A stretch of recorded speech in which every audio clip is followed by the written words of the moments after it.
The samurai are remembered as noble warriors who lived and died by honor, loyalty, and an unbreakable moral code.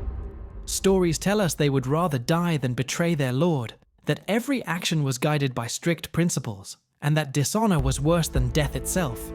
But that image is largely a myth, one carefully constructed long after the samurai age had already ended. The truth is far more uncomfortable. Behind the polished armor and poetic philosophy was a world of politics, betrayal, fear, and survival. In this video, we're counting down the real history of the samurai, peeling away the legend piece by piece, until we reach the truth that completely rewrites what honor actually meant. Number 10.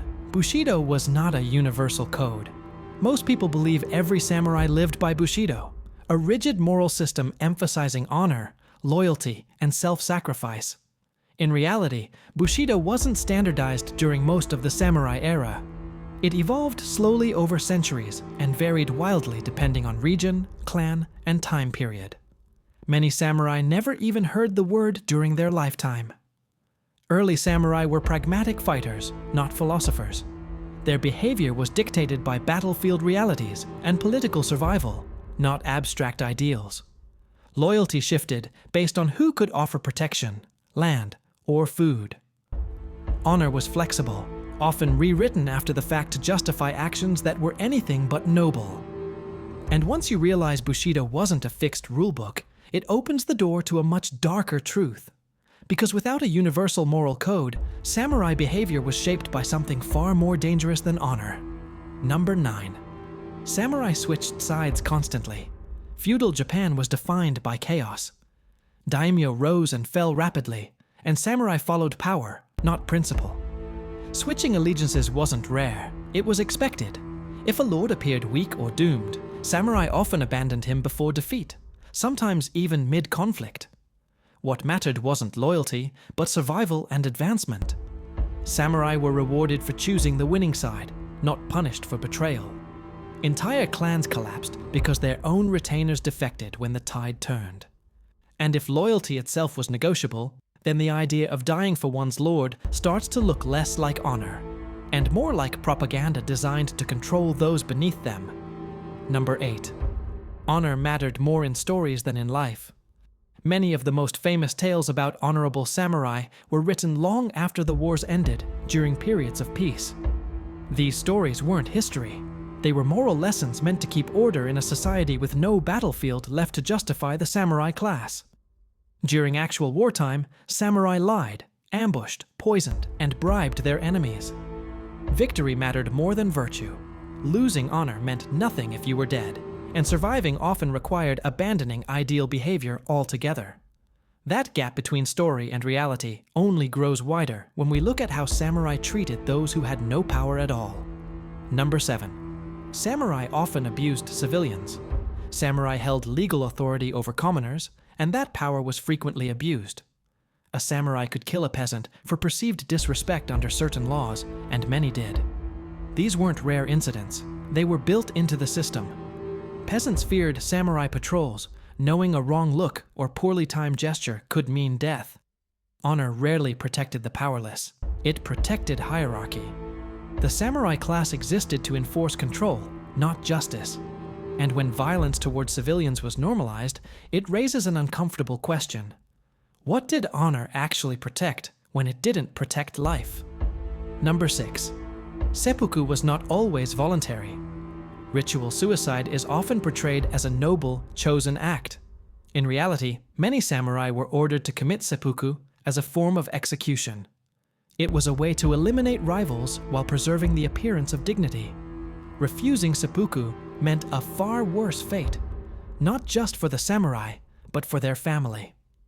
Compliance was coerced through fear, not honor. The ritual became a tool of political control, wrapped in symbolism. And if death itself could be forced under the banner of honor, then honor was no longer a virtue, it was a weapon. Number 5. Samurai prioritized reputation over morality. What mattered most wasn't whether an action was right, but whether it looked acceptable to superiors. Samurai carefully managed appearances, covering up crimes, failures, and betrayals to maintain status. Assassinations were quietly arranged. Defeats were rebranded as strategic retreats. History was edited by those who survived it. Honor became something you claimed, not something you practiced. This obsession with reputation reveals something critical, because when image matters more than truth, the system itself becomes fragile and deceptive. Number 4. Many samurai avoided battle entirely. Contrary to popular belief, many samurai spent long periods avoiding combat. Bureaucracy, land management, and political maneuvering became their primary roles, especially during peaceful eras. Some samurai never fought at all, yet still claimed warrior status. Their honor existed on paper, supported by lineage and titles rather than action. The warrior identity became symbolic, not functional. And once samurai stopped being warriors in practice, the myths surrounding them became even more exaggerated, because myth was all they had left. Number 3. The ideal samurai was created after samurai declined. As firearms replaced swords and centralized governments reduced the need for private armies, the samurai class lost relevance. That's when the romanticized version of the samurai truly took shape. Writers and philosophers reinvented samurai values to preserve social order. Bushido became cleaner, nobler, and stricter than it ever was in reality. The myth wasn't about the past, it was about controlling the present. Which leads directly to the most unsettling realization of all. The samurai legend wasn't meant to describe history, it was meant to reshape memory. Number 2. Honor was a tool for obedience. The glorified image of samurai honor taught lower-ranking warriors to obey without question. Sacrifice was praised. Death was romanticized. Doubt was discouraged. This ensured loyalty not through fairness, but through fear of shame. Samurai were taught that suffering proved virtue, even when that suffering benefited those in power. And once you see honor as a control mechanism rather than a moral truth, everything finally clicks into place. Number 1. The samurai myth exists to hide the truth. The legendary samurai wasn't real. He was constructed, carefully, deliberately, and retroactively. Real samurai were complex, flawed, ambitious, and often brutal. They survived by adapting, betraying, and navigating power, not by clinging to an unbreakable code. Honor wasn't a rule they followed. It was a story told afterward to make chaos look meaningful. And that story endured because it was comforting. It replaced fear with purpose and violence with virtue. The truth is harder to accept, but it's also far more human. The samurai weren't heroes or villains. They were products of their time, shaped by war, scarcity, and power. Understanding that doesn't diminish history. It makes it real.